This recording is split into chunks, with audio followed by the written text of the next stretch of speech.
Hello everyone, welcome back to my channel. I'm Nyawira Mwendwa and it's always a pleasure to have you here. Today's episode is a deeply meaningful one as we dive into the exploration of the mother wound. Now, my guest for today is not so new to you. She has been here before. She is a very good friend of mine. We are talking about 15 plus years of friendship. She is a mother, she's an entrepreneur, she is a counseling psychologist, and most of you identify her as Maggie or as Dr. Emporium. And together we aim to unravel the layers of this topic and shed some light on the healing journey.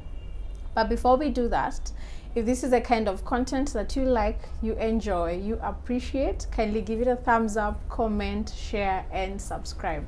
So don't go away, I'll be right back.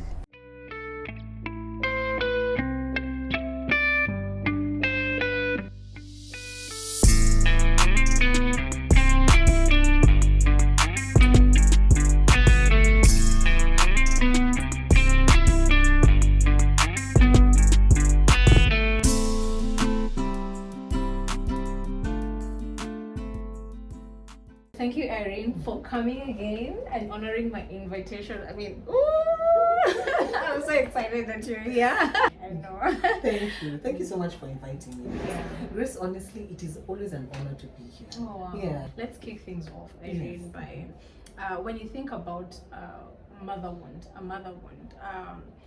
what encompasses it and what significance does it have in personal development? Okay.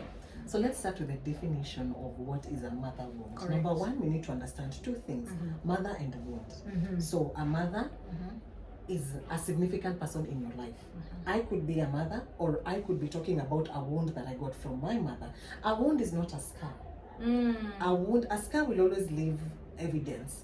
Wound, when we're talking about having a wound, we're talking about where there is actually blood flowing, the platelets are working, you can actually see, and there's always pain. A scar, when you cannot say, I'm in pain because of this scar. A scar can never cause a wound, but can never cause pain.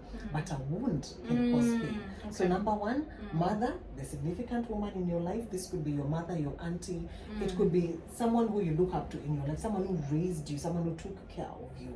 And then the wound is something that when you think about it, it brings pain. Like you shiver just thinking about it. Right. So those are the two things, which is your first question. Now your second question is, what is the significance? A mother wound or mother wounds will always come with fear. Correct. How will I know I have a mother wound? I will always project it to someone else. I will look at Grace and say, Grace uko na macho kubwa, guy wewe unaweza ona kesho, and you make it a joke. But the truth is, it is coming from somewhere. And that's why we say, from everything that we think about, from everything that is in our heart, it will always come out through the mouth. It is one thing to look at someone's body language, but it's another to listen and dissect every word they are talking about. So if I make fun of you, to you, I'm hurting your feelings. Excuse me, but to me, I'm laughing about it. There is a problem. Okay. You're not the problem. It is a me problem. I'm the one who has a problem. So when I make a remark about something like your hair, I'd be like, oh, make a madreti, dreading is our kora.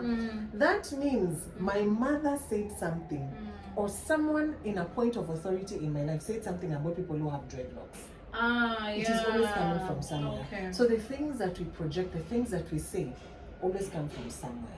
Yes. So how do I know? It is a fear. I always make a remark about something that I know will always hurt your feelings or may hurt your feelings, and brush it off like so unalia. What are you crying over? But the truth is, what you said really hurt my feelings. How would you feel if I said the same thing to you? Stop acting like a baby. You know? Oh, wow. Yes. And those are things we say when most parents say when they are disciplining their children. They don't know the difference between disciplining and punishing. Maybe That's talk true. about that even when it comes to now the mother wound. I think it's psychology. When it comes to disciplining or punishing your children, ideally instilling discipline, those two things are very different. Personally, I believe I can only discipline my children. I cannot punish them. And people who punish their children do the same things that were done to them when they were young. If the only way a message was brought to you that what you're doing is wrong was by telling you, Go back where you came from. You come home late and your mother tells you, go back to where you come from. Yeah. Which is what most parents would say, but it's actually wrong when you think about it. When you grow up, you'll do the same thing to your own children. So discipline is correcting with love and zero, not no or none, zero emotions. What am I talking about? When you are disciplining your children, it is always from a point of being emotionally intelligent, emotionally balanced. Yani, your hormones are not like this. Your anger is not all over the place. Yeah. Keep up, what you've done is wrong. And for that, I'm going to ground you. But what do most mothers do? Who is that? What is it? What happened? Who is that? When you and the way. What's that the other day? I told your daughter to hear you. You and the way your father. Look at you. You just look like your father. Where is that coming from? You're a single mother. Yeah. This child, when you look at this child reminds you of your ex-husband or the father. Yeah. The father hurt you. So you're trying to say it, but you're saying it to the wrong person. And that's why we must forgive the people who have hurt us. Yeah. So you end up saying unkind things. Now that is punishment. That is the beginning of punishment. Katikati, when you get to the middle of punishment, is where you tell your child, let me tell you, the day if I ever find you, you will never.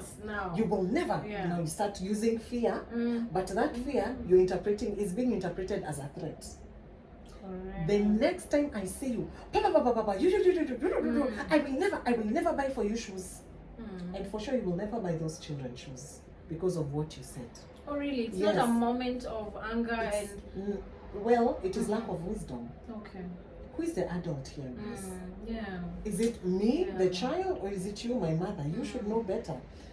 Allow me as a child to make mistakes.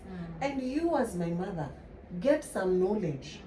Balance your emotions. That's true. You can't be shouting at your child every time. Yeah. So there's a very big difference between punishment and discipline. Yeah. So in order for me to know that indeed I have mother wounds, I should look out for these 4 things: anger, rage, pain, fear. Every word you speak will always come from these 4 things. Anger, everything's Grace, you never. That is anger. Rage is, let me tell you, I'm going to inalipisha. This one, I'm going to revenge. Fear is, oh gosh, I don't know if I'm going to do this. I don't. Yani, you're always anxious and you have so much anxiety. And then there is rage, anger, fear, and then there's pain. Okay. Pain turned to rage and fear is bad. It's like bad. Clotted blood. So I think in general, as women, as mothers, as caregivers, what we should definitely and always look out for are those 4 things. And the secret to all these things, forgiveness. Yeah. Wow. Let's dive into mother wounds and relationships. How does a mother wound influence relationships with others? And this I could be talking about being a mom at your place of work, you know, and now oneself. How does that influence when it comes to relationships? Well, if indeed you have mother wounds, they will definitely affect you as a mother, you as a wife, as a friend, as a colleague. How? There are mothers who tell their children, don't sit on your father's lap. Okay. So when you think about it, this is a child you're talking to. The question that begs is, me as a child, this is my mother telling me not to sit on my father's lap. Kwani my dad is a criminal. If I ever see you sitting on your father's lap, you will tell me what you're doing there. This mother has wounds. She's speaking from a point of fear because that's the same thing she was told by her mother. For whatever reason, maybe there's a history. But now, my father is not your father. My father is actually your husband. So if you tell me not to sit on my father's lap, what are you really telling me? That there are many ways of passing a message to a child. You can easily tell the child, Mom, you know, it's not good to sit on your dad's lap. Just sit next to him. You should be confident when you're sitting next to your father. But the truth is, you're telling her, yeah, it's not good manners. Also, if I can add on to comparison, there's something that we do as parents, which is also a sign that this mother has wounds. Okay. There's a way we compare children. Ati mbona huwezi kwa kama firstborn wetu? Akiwe lastborn wetu, our lastborn is so mischievous. Or why can't you be like so and so's child? But what we forget is how or where does that leave me? Imagine you are my mother and you're telling me why I don't get good grades just like. How does that make me feel? Number one. Number two, the fact that you are my mother and you're already open to comparing me, that means you've actually sat down, observed, and compared. Okay. So for sure that is something that we do that is very wrong. As parents, we tend to compare our own children, our friends' children, and even children in the estate or in the society, in the community, like we say that. We are always comparing, like now children have just gotten their KCPE results. There are so many parents who are even comparing. I'm telling you, I am sure right now there are children who cannot even leave their room. Because the grades that they got, they didn't expect it. And number two, the mother has told everyone, all the school fees has gone to waste. Oh no. Can you imagine? This child has been in school for 8 years. And then now you're very open about it and very vocal by saying, Yani, all that school fees has gone to waste. How is it that we are comparing one exam with 8 years? Oh, wow. And that is where we go wrong. Because we forget that this child will grow up. She'll find something to do or he'll find something to do. And then they will always remind you, Mom, you remember when I got my D? Yeah. Where am I now? When I got my C, my C plus or C minus, where am I now? So by the example I was giving, Mary. Yeah. So Mary grows up where she's been hearing her mother tell her, I don't want to see you with your father. Yeah. You cannot walk with your father. You cannot allow your father to hold your hand. But that's because Mama Mary, that's how she was raised. Yeah, there's so a Mary, bond. yes, Yeah. that's true. So meaning when she grows up, remembering that her father is the only male closest person she knows, when she grows up, she'll be very alert with men. She's been taught by her mother, when a man says hi to you, when a man wants to hold your hand, it is a bad thing. So when someone is trying to hit on her, she'll be like, why do you want me? Yeah. Give me 5 reasons. You know how women tell men, tell me, babe, why do you love me? Give me 5 reasons. Any woman who tells a man, tell me why you love me, it's coming from a point of insecurity. Maybe the man did something, or when she grew up, when she was growing up, she saw her mother or had her mother do that or say that to her father. So that is how it's going to affect her relationship. She'll always be alert. When any man tries to hit on her, why? I know you want something. Is it my money? If it is my money you want. Protective as well. Yeah. And that is how mother wounds will affect you in your relationships. In your motherhood, the same things that your mother said to you when you were young are the same things you will say to your own children, which is now a cycle. You see, there's a song that says, the devil, he learns from your mistakes even when you don't. That's why he keeps you in cycles. If you don't learn from your mistake, too bad for you, because the enemy has learned from them. So he knows, if you want to get Irene can be very emotional, do this, that, and the other. So you need to learn that, like, I need to stop being emotional. But we don't learn from ourselves. We don't learn from our mistakes. So that's how it's going to affect you as a child, in relationships. This is how it's going to affect you as a mother. You will do the same things that were done to you as when you were young to your own children. Meaning now you are making that cycle go mbele. Imagine what it will do to your child. To your colleagues. Even in positions of authority, you will always try to put people down, just like who? Your mother. Meaning your mother had no respect for your father. So even when you get married, you will not submit to your husband. Why? I mean, men are not good. My own mother was telling me about my own father. My father was her husband. So if my mother was insecure about my own father, that means she was not secure with her husband. That means men are dogs.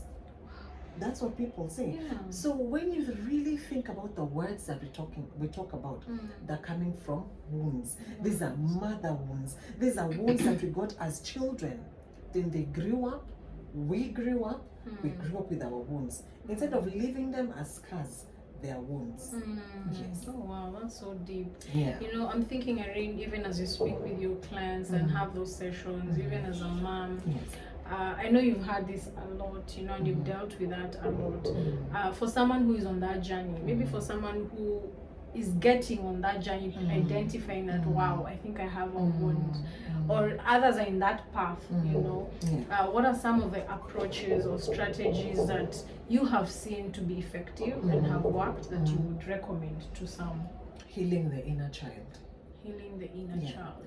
the person who is hurt the most is your inner child.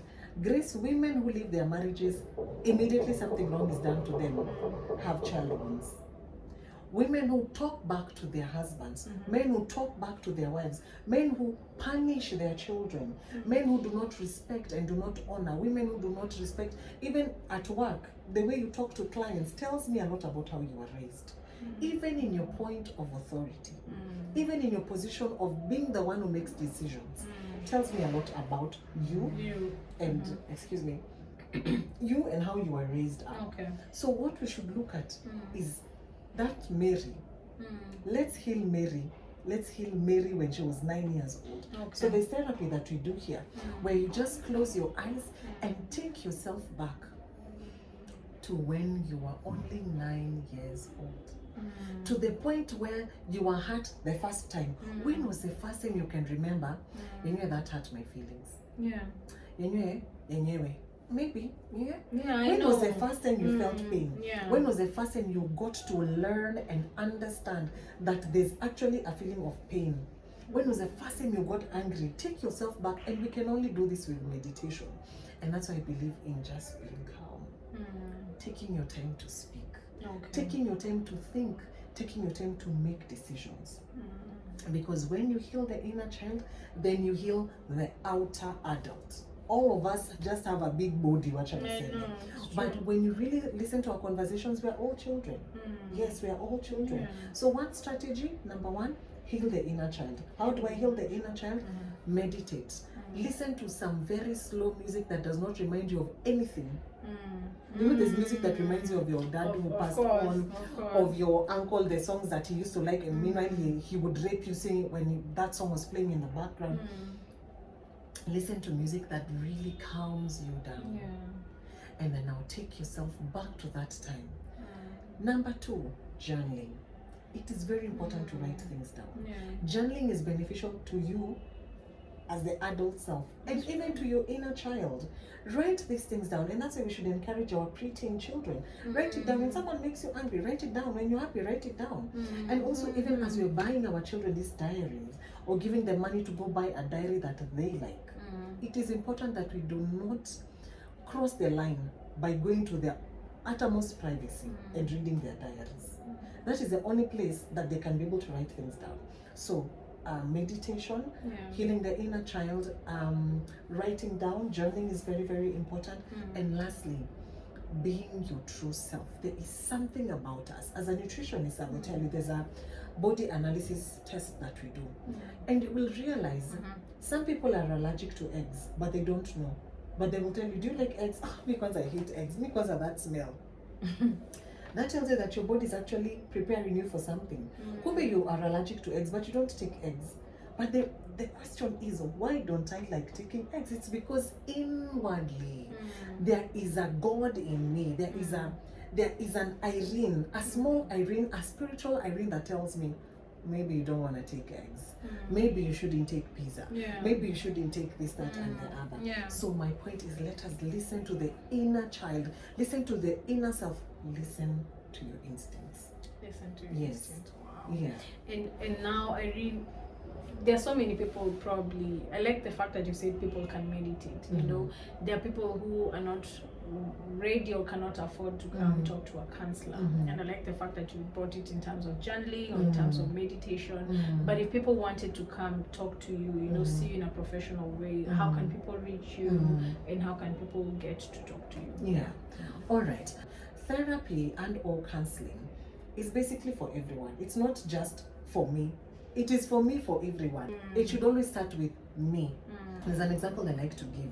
When you go to an airplane, the flight purser will always tell you, in case of an emergency, there is a mask that will drop downwards.